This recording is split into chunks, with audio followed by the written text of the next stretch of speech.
Bonjour. Alors aujourd'hui on se retrouve dans une petite vidéo. Oui, c'est logique, petite vidéo vu que je suis là. Bref, aujourd'hui on se retrouve dans une vidéo où je vais vous parler des différents noms de l'île de la Réunion. Et sur Instagram il y a eu une petite confusion parce que quand j'ai posé la question quel nom de l'île de la Réunion vous connaissez, vous m'avez dit plein de noms de famille. Mais je parlais pas des noms de famille, mais je parlais bien des différentes appellations de l'île de la Réunion. Du coup, désolée pour la confusion. Je pense que du coup, je vais pas appeler la vidéo les différents noms de l'île de la Réunion, mais les différentes appellations. Mais je sais pas si c'est français, les différentes appellations, les différentes nominations. Bref, en gros, vous comprenez, c'est pas les noms de famille, mais c'est les différents noms, appellations. Je me répète beaucoup, mais voilà. Mais il y en a quand même qui ont compris que je parlais des différentes appellations de l'île. Du coup, vous m'avez proposé des noms tels que l'île Bourbon, l'île Intense, Dinamorgabine et bien d'autres. Donc je vous propose de commencer la vidéo pour voir si vous avez raison et si ça confirme vos pensées et vos idées sur les différentes appellations. Commençons. Du coup, le premier nom attribué à l'île de la Réunion, c'est Dinamorgabine. Du moins, on le verra, c'est le premier nom. Étant connu comme étant donné. Qu'est-ce que je raconte? Bref, en gros, je vous explique. Le premier nom donné à l'île de la Réunion, c'est Dinamorgabine. Mais certains historiens et géographes d'aujourd'hui disent que c'était justement une erreur de l'époque parce que faut savoir qu'à l'époque, les cartes étaient floues et on n'avait pas les mêmes outils géographiques qu'aujourd'hui.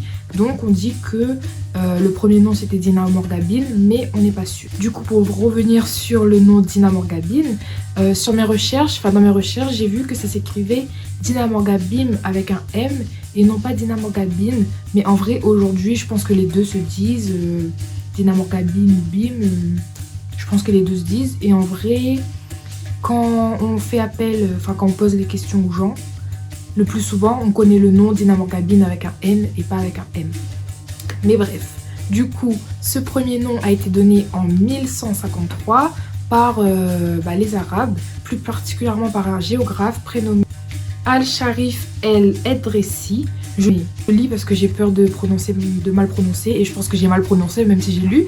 Mais bref, voilà, le premier nom c'est Dinamorgabine, attribué aux Arabes de l'île, qui ont découvert l'île pour la première fois.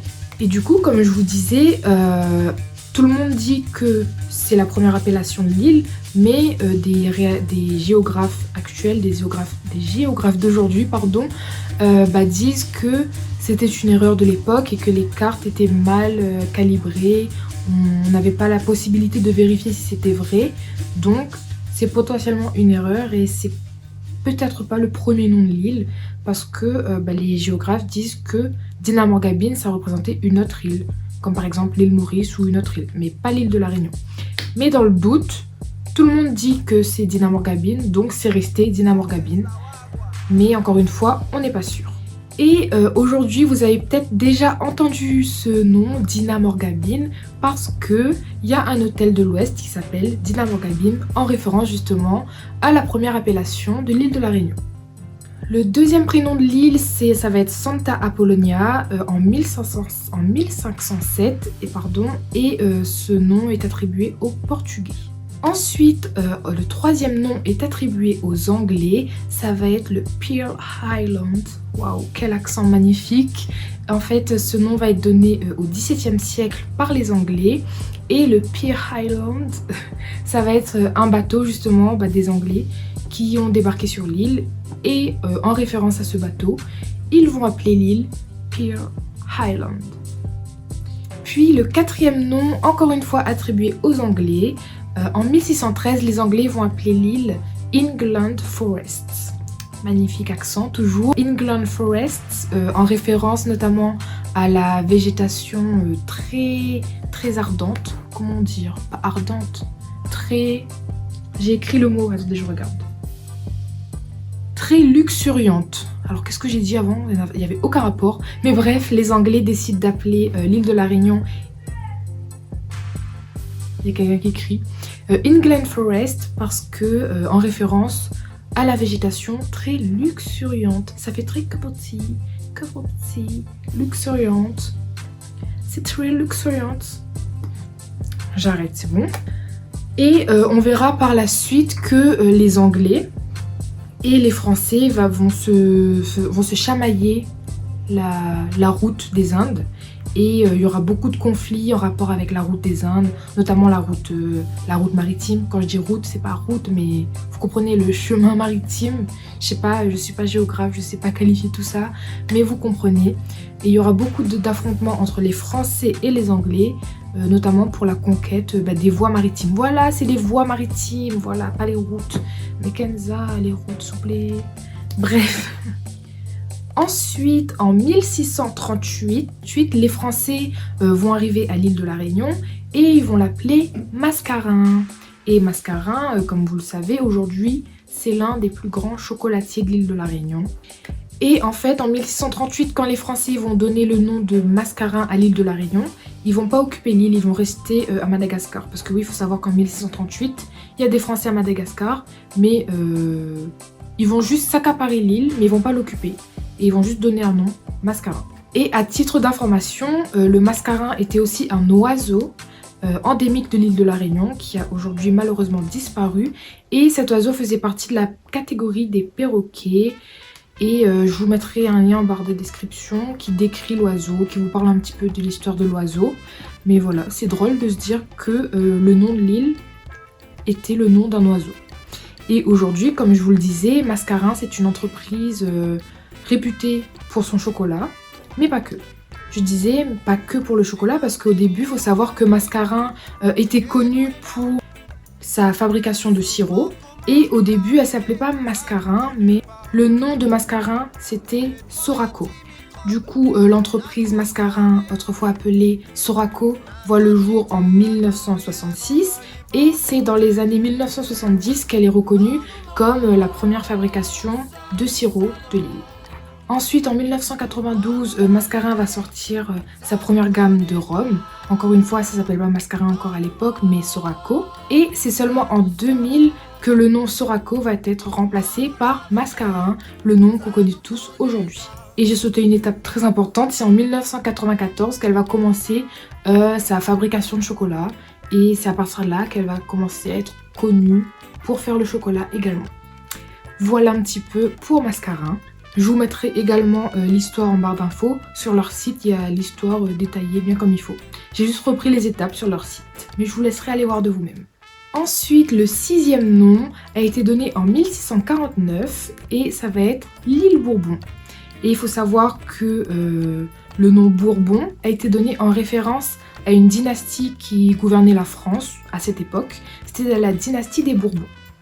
Et pour vous remettre les choses dans le contexte, la dynastie des Bourbons faisait partie d'une dynastie la troisième dynastie des rois de France, à savoir les Capétiens. Et comme je vous disais, les Capétiens étaient considérés comme la troisième dynastie de rois de France. Les Bourbons, ils ont régné en France de 1589 à 1789, soit la Révolution. Ensuite, le 7e nom donné à l'île de la Réunion, c'est un nom que vous connaissez, c'est île de la Réunion.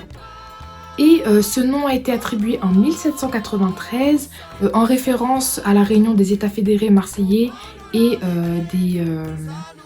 des gardes nationaux lors de la prise des Tuileries. Et souvenez-vous, la prise des Tuileries a lieu le 10 août 1792 et c'est un événement décisif dans la Révolution parce que c'est à ce moment-là que les sans-culottes, les révolutionnaires de l'époque, vont saisir les Tuileries pour mettre un terme enfin à la monarchie.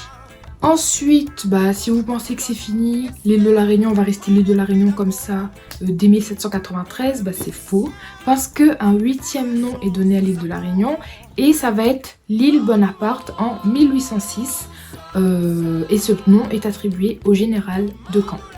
Et tout à l'heure, je vous parlais des différents conflits entre les Britanniques et les Français et à ce moment-là, on va voir qu'il y aura un conflit justement.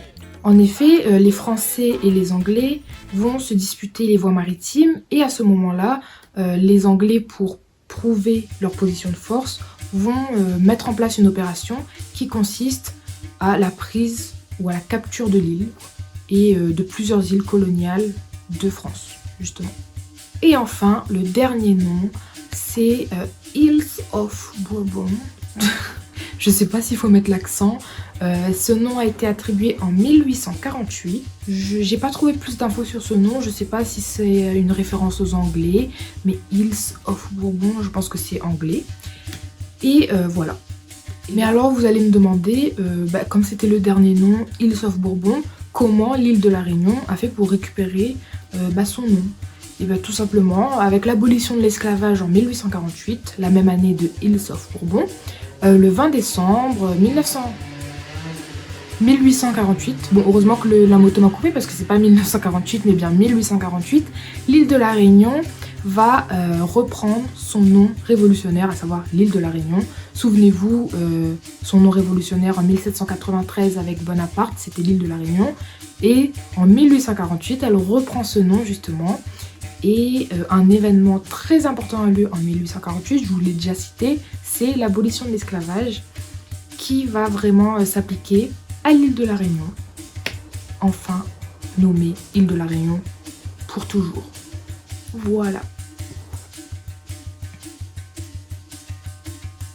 Et comme vous le savez sûrement aujourd'hui, l'île de la Réunion est à la fois un département et une région d'outre-mer. Voilà pour les différents noms de l'île de la Réunion. Maintenant, vous pourrez dire à vos amis les 9 noms de l'île. Vous pourrez utiliser l'accent magnifiquement anglais prononcé par moi-même avec votre accent à vous. Je dis n'importe quoi actuellement, mais vous avez compris ce que je voulais dire. Et aujourd'hui, quand on demande aux Réunionnais pourquoi l'île de la Réunion s'appelle île de la Réunion, les Réunionnais font souvent référence à cette réunion de culture, à cette réunion de langues, de couleurs, un métissage tout simplement. Parce que faut savoir qu'à l'île de la Réunion, le propre même de l'île de la Réunion, c'est le métissage culturel, ethnique, colorimétrique, ça se dit ça? Un mélange de couleurs, métis. Bref, le propre de la Réunion, c'est de mélanger toutes ces cultures et ces ethnies, toutes ces langues, et voilà. Voilà, c'était tout pour moi. Voilà comment l'île de la Réunion est arrivée à s'appeler île de la Réunion, en passant par Dinamorgabin, Santa Apollonia et Pearl Island avec mon accent magnifique. Voilà, maintenant vous savez tout sur tous les noms de l'île de la Réunion. Et j'ai une petite anecdote. Tout à l'heure je vous disais il y a eu un événement très important en 1848. J'ai une anecdote. Quand je vivais en métropole, j'étais en 5e, 4e et j'avais un devoir à faire en art plastique. Et le sujet, c'était de faire un truc qui raconte notre histoire. Une œuvre. Je vais pas dire un truc quand même. Bref, une œuvre qui raconte notre histoire ou qui fait penser à notre vécu. Et moi, comme j'étais très attachée à l'île de la Réunion et je voulais que tout le monde sache que je viens de l'île de la Réunion, comme je vous disais, j'étais en métropole, j'ai décidé de faire une représentation de la fête CAF et de l'abolition de l'esclavage qui a lieu le 20 décembre. Et du coup, j'ai fait un petit speech, un petit écrit. J'ai dit, là, j'ai représenté ça, ça représente l'abolition de l'esclavage. Et vous savez pas qu'est-ce que j'ai mis comme date? 20 décembre 1948. Et le pire, c'est que j'ai eu 20. Le prof, il a pas vu que c'est pas cohérent. L'esclavage, ça n'a pas été aboli en 1948. Mais j'ai eu 20. Il s'est pas rendu compte. Et c'est en refouillant dans mes affaires que j'ai vu ça. Et je me suis dit, mais j'ai eu 20 en mettant 1948. Le prof il s'est pas dit, non mais il y a un problème, l'esclavage c'est fini depuis longtemps quand même. Non, il s'est dit tranquille. Mais moi aussi quand j'ai écrit, je me suis pas dit, l'esclavage c'était il y a plus longtemps que ça. Bref, voilà, c'était tout pour moi. J'espère que cette petite vidéo vous a plu et que vous connaissiez les différents noms de l'île. Voilà, j'espère que ça vous a plu. Et ça se trouve, je ferai peut-être une vidéo vraiment sur les noms de famille de l'île de la Réunion. parce que là c'était les noms, les appellations de l'île de la Réunion. Mais comme vous avez été nombreux à me répondre des noms de famille, genre Waro, Paillette et tout, peut-être que je ferai une vidéo sur les différents noms de famille de l'île de la Réunion et leur histoire. Laissez-moi. Je vous laisse me dire si ça vous plairait. Et voilà, j'espère que ça vous a plu cette petite vidéo. Mettez un petit j'aime, un petit commentaire pour le référencement. Voilà, j'espère que ça vous a plu. Bisous, bye, piou. Ah oui, petite parenthèse, dimanche soir quand j'ai posté le truc en story Instagram, quel nom de la Réunion vous connaissez? Il y en a qui m'ont proposé de regarder la vidéo de... attendez, je vais voir. Oui, du coup, je disais la vidéo de Mon Rigolo. En fait, il a fait une vidéo sur les différents noms de l'île de la Réunion. Et je trouve que c'est trop bien parce qu'il y a une petite mise en scène et tout. Pépite, c'est trop bien. C'est facile à comprendre et tout. Et c'est court. Trop bien, monsieur. J'aime trop votre vidéo. Et du coup, voilà. Bisous vraiment.